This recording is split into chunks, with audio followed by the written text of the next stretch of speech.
Okay, I gotta start this video over with because I got an incoming call. Took it off my screen completely.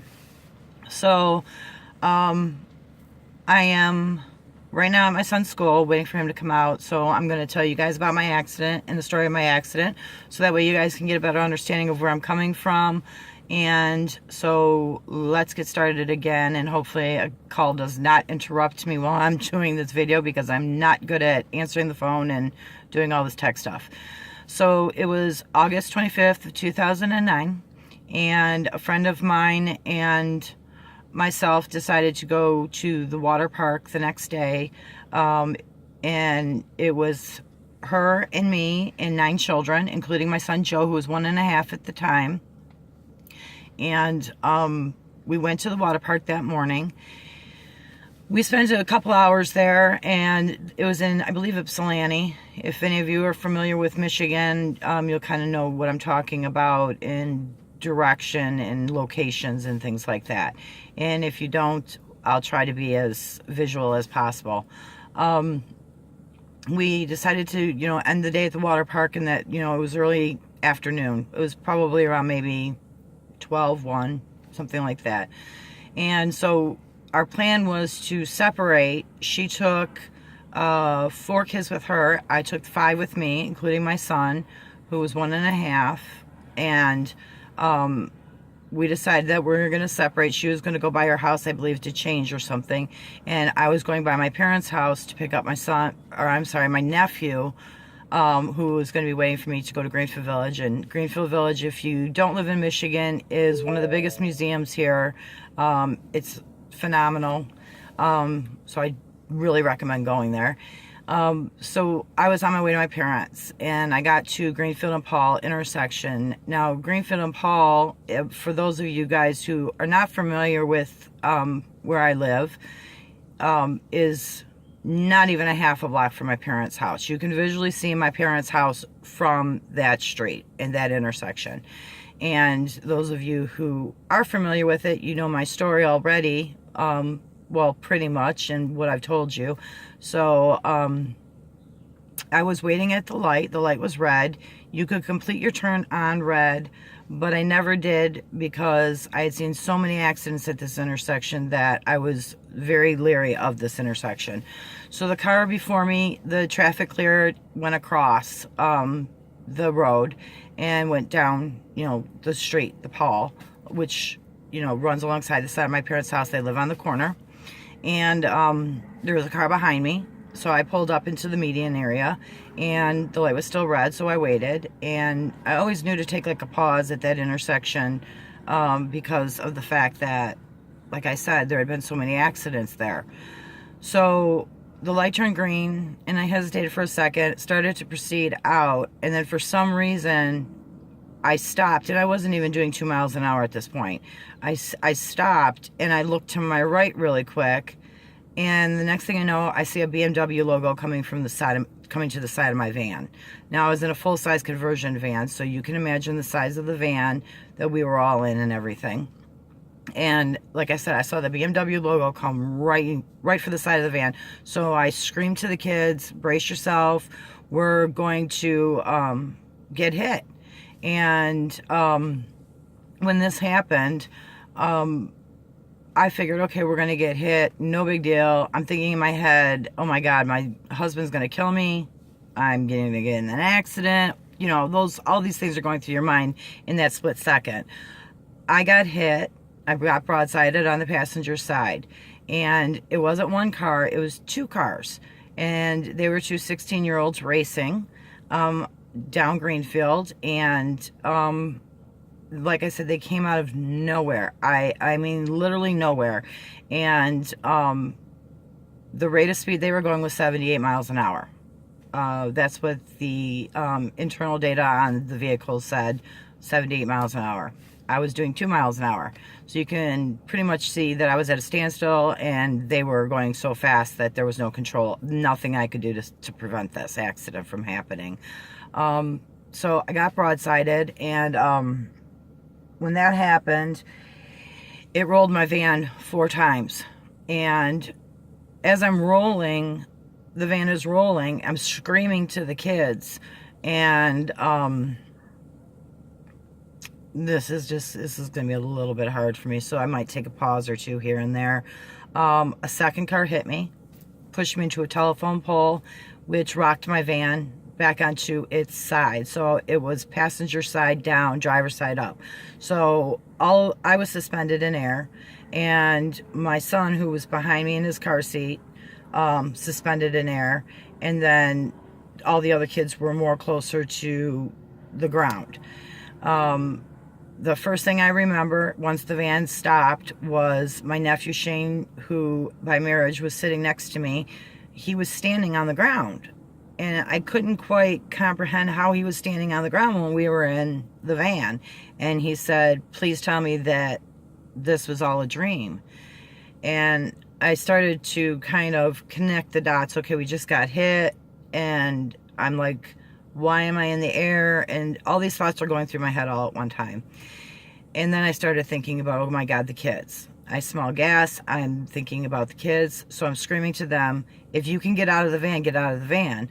Now, all the windows had blown out of the van, obviously with the rolling of the van completely. And there was not a window left except the windshield that I actually hit with my head. And I did have my seatbelt on, by the way, and so did all the children, and they had booster seats, car seats, anything that they needed, they had. And I was always one of these moms that, I don't care if it took us 10 minutes of me making sure seatbelts were on and everybody was buckled in, I did that. So I am like 100% for that. If you don't buckle your kid in after this story, I hope you do. So I kept screaming to the kids, get out, if you can get out. And there was a gentleman behind me. His name is William Washington.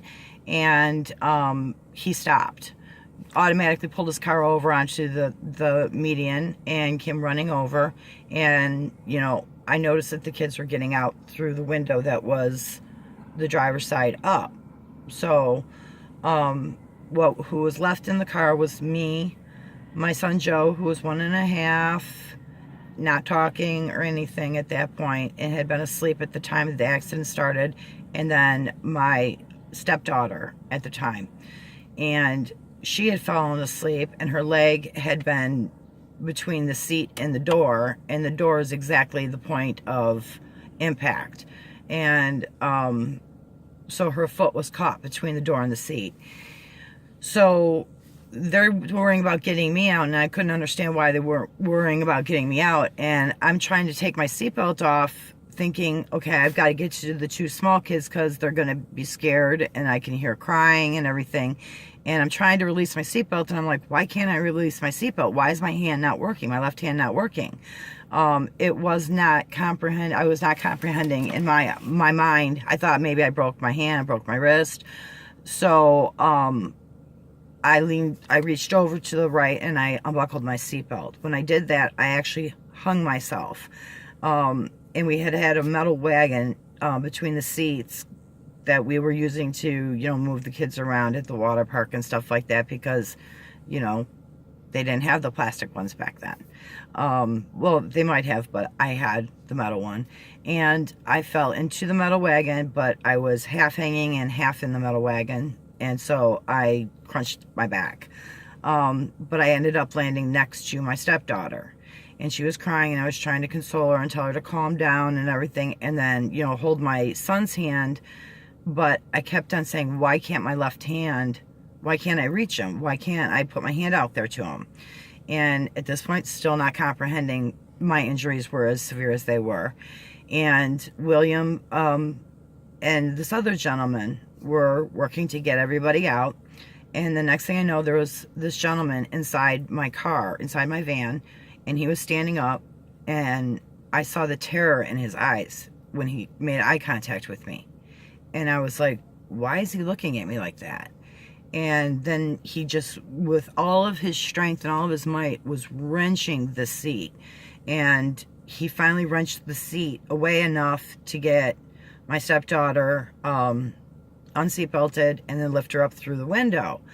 And at that point, they were saying, okay, we need to get you out. I'm like, I'm not getting out of this vehicle until all the kids are out of this vehicle. And as I told you, I smelled gas, and I was worried that the van was going to explode. So at this point, my nephew, who was 3 days shy of his 18th birthday, was standing on the corner right by my mom and dad's house waiting for me, saw the whole thing happen. And I can't even imagine the trauma he sustained watching loved ones that, you know, he loved so much go through this and see this van flying through the air and him be able to do nothing about it, not be able to stop it in any way, shape, or form. But by this point, there had been a conversation that they needed a knife to cut the seatbelt for them to get Joey's car seat out. Joey is my son, by the way. And Bradley had ran back to my mom and dad's house, got a knife, ran back up onto the street, and they cut the seatbelt out and got Joey out. So this is where my mind goes blank. I've never been able to fully put into perspective or into the picture of how they got me out. My nephew has told me that they lifted me out. They told me at the scene that I got thrown from the vehicle. I don't know. I don't think I ever was thrown from the vehicle. I think that they, you know, lifted me out as they did my stepdaughter and my son. So by this time, the next thing I remember is laying on the ground and William standing over me, just telling me, just breathe, just breathe. And at that point, I guess I wasn't breathing. I was in shock. I had no idea what just happened to me. I was worried about the kids. I didn't care about myself. I was worrying about their well-being. Are they okay? Are they alive? There was no way that I thought any of us were going to survive this. And they had me laying on the ground, and I had a bathing suit top and shorts on from being, you know, at the park earlier. And I said to him, I said, get a towel and cover me up because I don't want the kids to see me if, you know, I have injuries. And at that point, I didn't, you know still what was going on my left arm. And I mean, I knew I hit my back. I knew that I had cuts and, you know, I was bleeding and stuff on my legs and things like that, but I didn't know about my left arm. So they got me a towel out of the back of my van, and, you know, a few seconds later, I looked down and I'm like, why is this towel red? I don't own a red towel. And later on, once I put the pieces together, I realized that the red towel was my blood. I had been bleeding so profusely that the towel that was once striped, I think it was yellow and white, was now a red towel. I started hearing the sirens and, you know, paramedics and things like that. And I was still laying on the concrete. William was still, you know, tending to me. My brother had gotten to the scene at that point. And in the picture in the newspaper, you can see the panic on my brother's face as he's running towards the van, or towards the ambulance, one of, you know, 5 ambulances that they had there. And they had to partition off from Ford Road to Warren Avenue, which is about 2 to 3 miles apart, because they thought this was going to be a death scene, and if it was, it had to be investigated further. And that's one of the laws for accidents. If it's severe injuries, that's what they have to do. So I'm laying on the ground, and the next thing I know, I say, I think I need some help over here. And William had gone to look and check in on Joey, because I kept saying, where's my son? Where's my son? Where's my son? They're like, we're tending to the kids. We'll get to you in a minute. And because I had the towel over me, they didn't realize how bad off I was, and they assumed that was a red towel. And then I sat up, and the next thing you know, I got swarmed with paramedics. And they're like, we need to get her to a hospital now. I heard people that had stopped and was asking, Steph, what happened here? I don't know if it was police officers. I don't know who it was. So they got me in the back of the ambulance, and I said, you can't take me until I see my son. I need to know my son's alive. And they brought Joey to me, and he looked perfectly fine. And I was like, oh, thank God, he's fine. And then all of a sudden, I just see red. And he had a lacerated scalp that he needed a couple stitches for, but the blood started coming.